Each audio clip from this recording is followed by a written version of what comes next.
say your name and spell it for me so I got it? It's John Shively, S-H-I-V-E-L-Y. Okay. The wall was designed with Filtrex's Trinity panels and Filtrex's MSE Greenlocks panel wall system combined with a riprap base to hopefully prevent the toe of the system from being scoured. The Trinity panel system is a galvanized metal face with grow socks behind the face, secured inside of the panel, and then reinforcement behind the walls connected to the Greenlocks and Trinity facing to make this slope stable so that it'll stand as we'd want it to.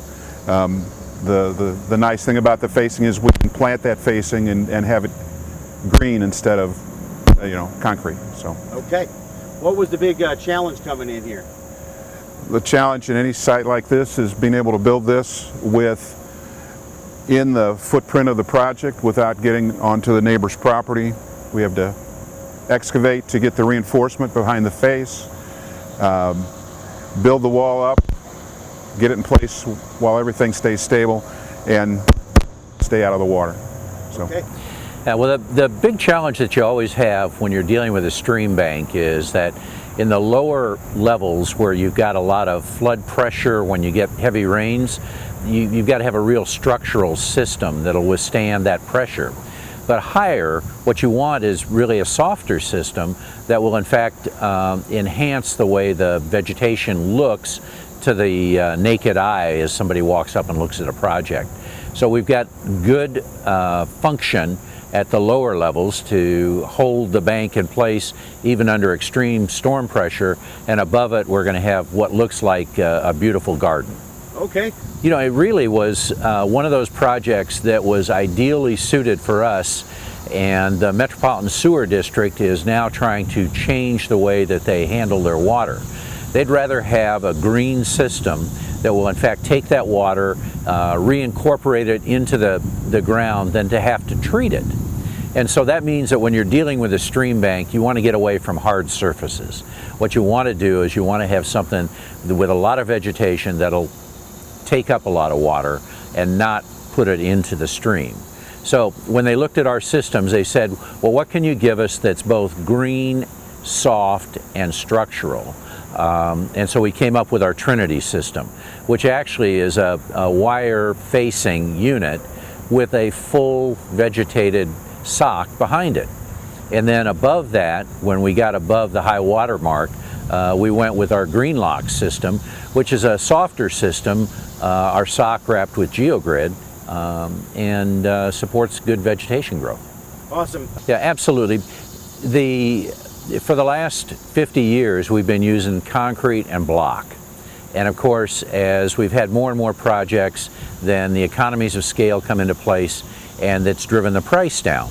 But what it hasn't done is driven the value up or the functionality up. And that's where people come to green. Well, now that we've gotten good compost supplies and a lot of compost, that price has come down to where it's manageable in this kind of project. So what we simply have to do is design the right project structurally, because we've got the right economics to back it up. So yeah, we're every bit as price competitive now as your hard systems. All right, anything else that we need to say about this project that we haven't? I think that it's going to be a real turning point for the Metropolitan Sewer District here in St. Louis. And the reason that it is a turning point is that we've finally given them enough tools that they can go green and they don't have to rely on the hard structures.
What's your role on this project? I'm the engineer that designed the Oh, okay. reinforced slope.